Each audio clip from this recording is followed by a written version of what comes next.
Hello, this is Michael with Manhattan Rare Books. And in this humble-looking pamphlet, we have the first printing of one of the most important documents in American history. It's Martin Luther King Jr.'s letter from the Birmingham City Jail. Let's give you some context.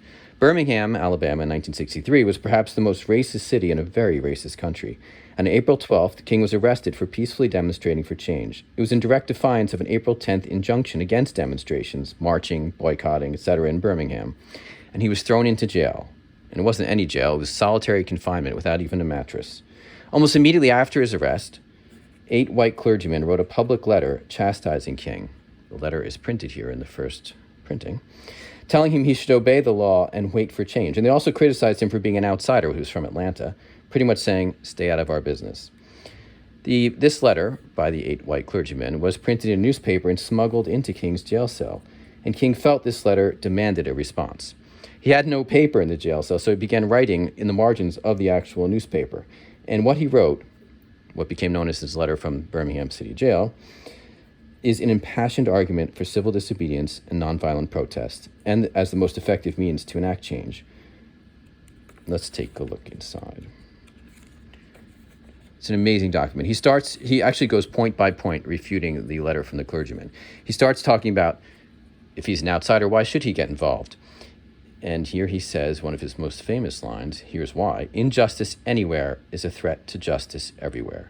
We are caught in an inescapable network of mutuality tied in a single garment of destiny. Whatever affects one directly affects all indirectly. Never again can we afford to live with the narrow provincial outside agitator idea. Anyone who lives inside the United States can never be considered an outsider anywhere in this country. Then he goes on to actually outline ways for nonviolent protest and a campaign to enact change. But he goes, one of the criticisms was, he should just wait for the rule of law. Give it time, change will happen. Well, this is a great passage here. We know through painful experience that freedom is never voluntarily given by the oppressor. It must be demanded by the oppressed. Frankly, I have never yet engaged in a direct action movement that was well-timed, according to the timetable of those who have not suffered unduly from the disease of segregation. For years now, I have heard the word wait. It rings in the ear of every Negro with a piercing familiarity.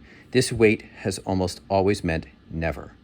It has been a tranquilizing thalidomide, relieving the emotional stress for a moment, only to give birth to an ill-informed infant of frustration. It's a famous passage. We must come to see with the distinguished jurist of yesterday that justice too long delayed is justice denied. And there's a remarkable passage here when he says, how can we wait when all these things are happening?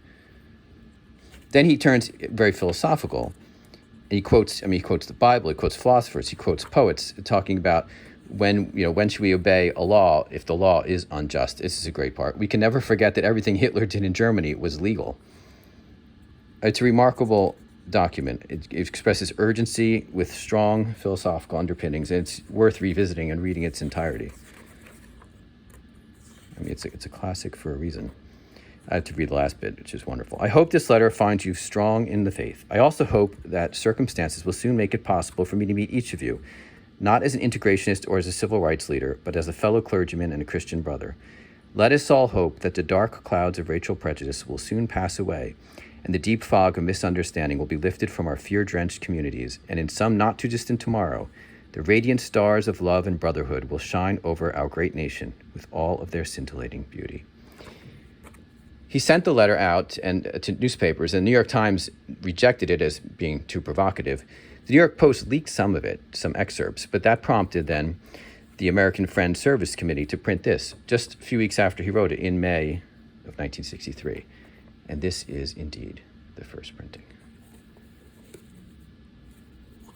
Thank you. Please reach out to us with any questions. Take care.